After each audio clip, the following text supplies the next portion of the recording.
Welcome to my channel.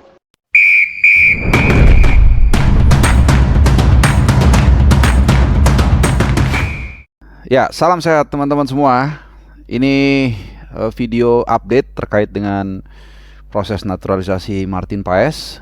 Dan ya, memang di kesempatan sebelumnya gue sempat mengangkat juga soal mahalnya biaya bersidang di CAS ya, termasuk biaya pengacara, biaya akomodasi dan lain-lain, dan juga bayar sidang yang mencapai 1 sampai 2 juta dolar ya, atau sekitar 16 sampai 32 miliar. Dan ini lumayan banyak menyita perhatian lah, diangkat oleh beberapa media. Dan gue mau sedikit mungkin menambahkan atau melengkapi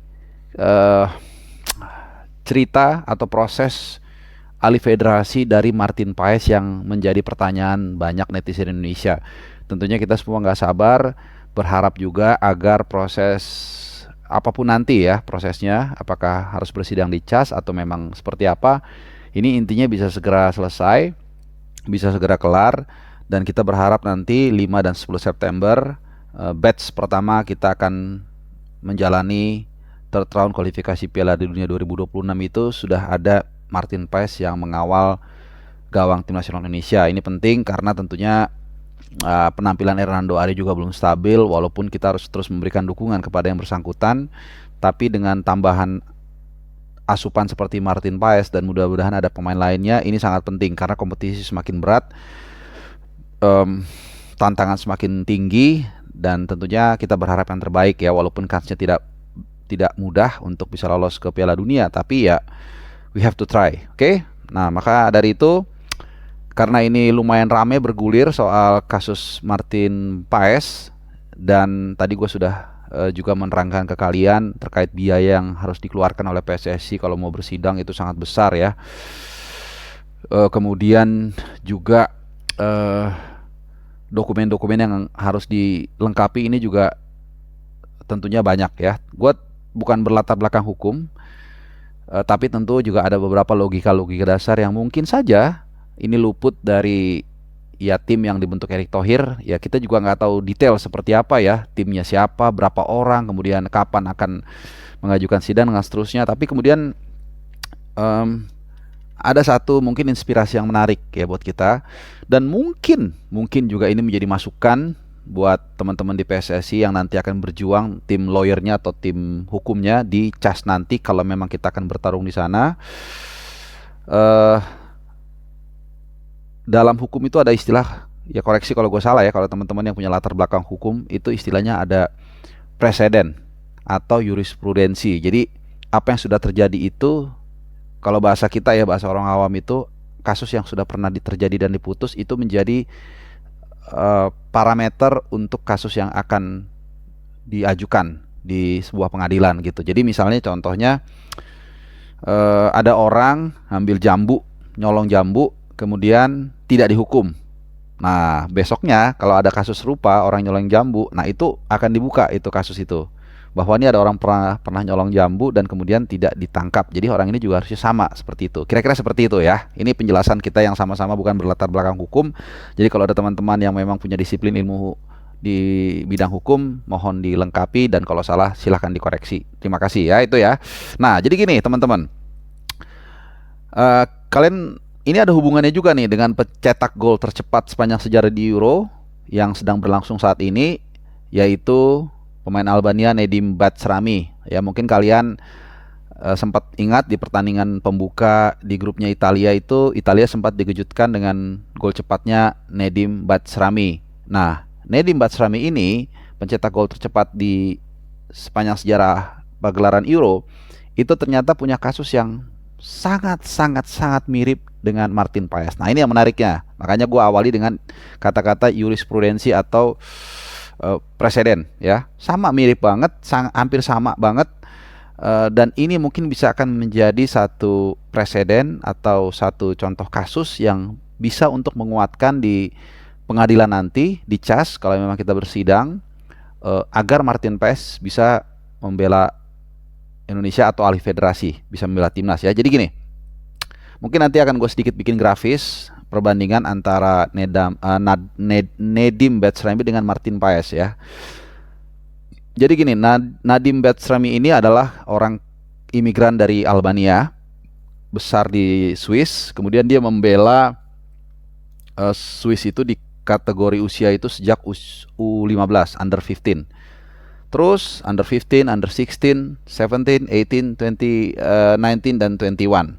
Nah, yang menarik di sini adalah dia sempat membela Swiss di kejuaraan under 21, intinya dia membela tim nasional Swiss under 21 lah. Dan saat itu usianya itu sudah memasuki 22 tahun. Padahal aturan di FIFA itu kalau Anda membela tim nasional baik senior maupun kelas usia di umur 21 tahun atau lebih tua ya di kompetisi resmi itu tidak boleh lagi pindah timnas alih federasi.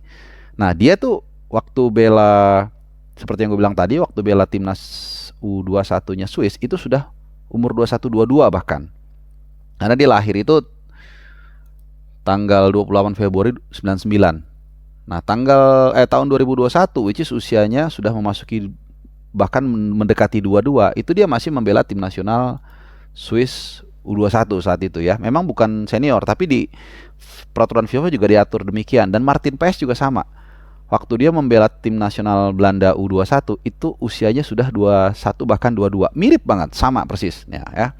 Kemudian tahun 2021 bulan Maret, jadi usianya nih sudah 22 tahun nih, udah resmi 22 tahun karena dia Februari lahir kan, Februari 99.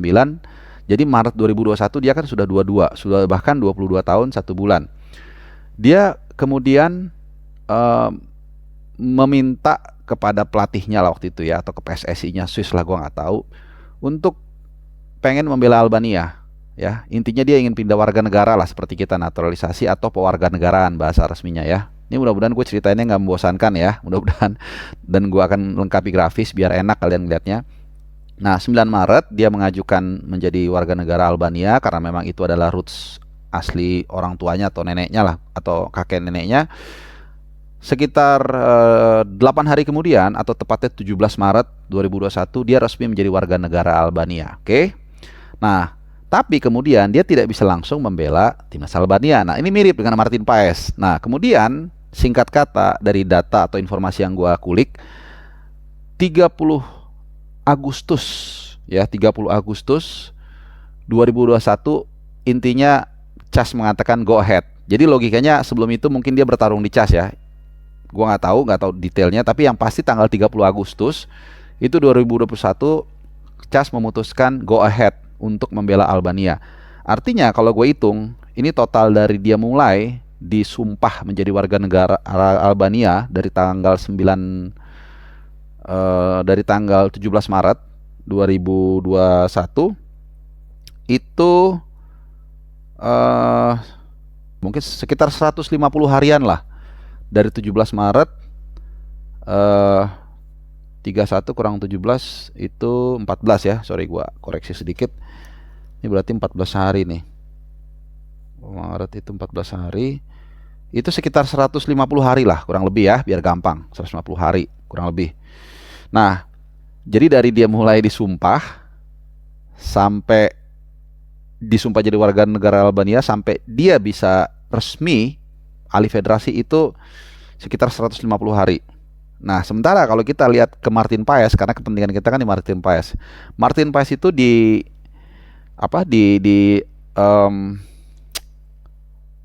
diangkat sumpahnya menjadi warga negara Indonesia itu tanggal 30 April 2024. Nah, dari tanggal tersebut sampai dengan hari ini itu tanggal 25 Juni 2024 itu baru 56 hari.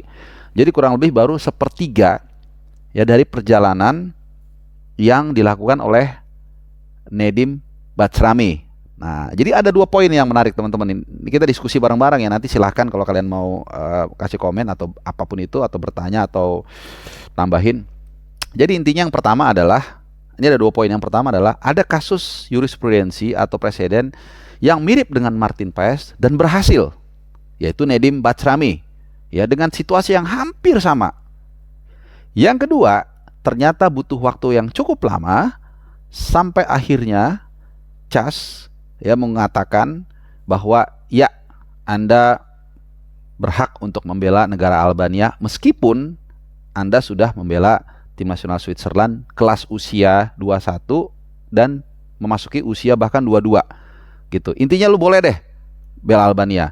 Nah, yang kedua, dalam proses tersebut dibutuhkan waktu yang ternyata cukup lama, yaitu sekitar 150 hari. Ya hampir mungkin setengah tahun sih nggak nyampe ya, karena kan 1 tahun kan 360 hari. Jadi kalau kita lihat sebenarnya apa yang dikatakan oleh Bang Arya Sinulinga masih perjalanan masih panjang, akhirnya menjelaskan di sini.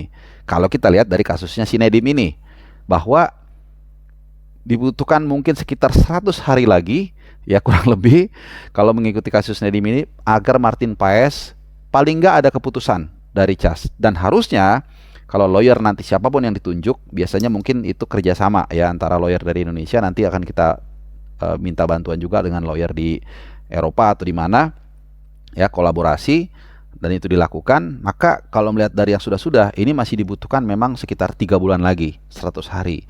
So, dari informasi yang gue dapatkan ini, yang mungkin juga masih kurang, harapan itu masih ada, tidak mudah, masih agak lumayan lama dan biayanya mahal.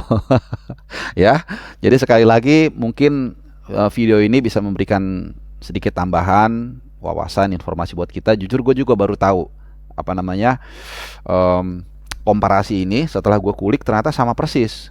Ya sama persis ya, umur dia 22 masih membela timnas yang negara yang lama, dan sebelum akhirnya dia juga meminta, ya mungkin kalau bedanya Martin Paes ada ajakan juga dari kita ya. Kalau Nedim Bacrami ini memang inisiatif dia. Tapi apapun itu, dari cerita ataupun dari informasi yang gue paparkan tadi, mungkin juga membuat sedikit kita lebih terbuka matanya. Mungkin juga bisa lebih bersabar supaya kalian gak gedor-gedor terus pintunya Bang Arya ataupun Pak Erick Thohir terkait Martin Paes. Nah, mungkin sebelum gue tutup ya, sekali lagi kalau kita tadi berkaca dari apa yang gue sampaikan, kalau memang itu dibutuhkan waktu 3 bulan lagi, artinya kan ini kan ya bulan Juni sudah hampir habis ya. Juli 1 bulan, Agustus 1 bulan. Nah, kita nggak tahu nih, berarti ada sekitar 2 bulan, 2 bulan 1 minggu lah, 2 bulan 1 minggu untuk bisa nggak kita lebih cepat proses sidangnya di CAS ini, lebih cepat dari yang sudah pernah terjadi, yaitu Nedim Bacrami itu, supaya tentunya nanti 5 September dan 10 September kita nggak tahu lawan siapa, karena undiannya baru akan dilakukan 2 hari dari sekarang. Itu Martin Paes sudah bisa main, karena kita bisa lihat, kalian juga yang sering nonton penampilan di FC Dallas kan luar biasa ya, dan ya pokoknya dia kualitas grade A lah, bisa segera membela tim nasional kita dan menambah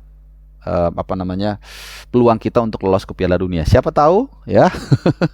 Itu nggak bisa kebayang ya kalau kemudian usaha kita yang berjuang dari mulai kemarin lawan di kualifikasi babak kedua kita tertatih-tatih, kemudian ada momentum kita bangkit dan seterusnya, dan ada drama seperti ini, dan kita akhirnya bisa lolos ke Piala Dunia. Siapa tahu, wah itu nggak kebayang sih, gokil ya. Dan kita akan ingat semua perjuangan kita ke belakang ini. Kalian juga yang selalu positif mendukung tim nasional Indonesia, bahkan memberikan kritik, itu rasanya nggak tahu, kalian mungkin nggak bisa kebayang, mungkin libur seminggu atau sebulan ya, Indonesia pawai di mana-mana. Jadi ya kita let's try, let's fight, dan tentunya kita selalu berdoa untuk tim nasional kita berkontribusi sekecil apapun dengan mulai dari jari kita, selalu stay positif.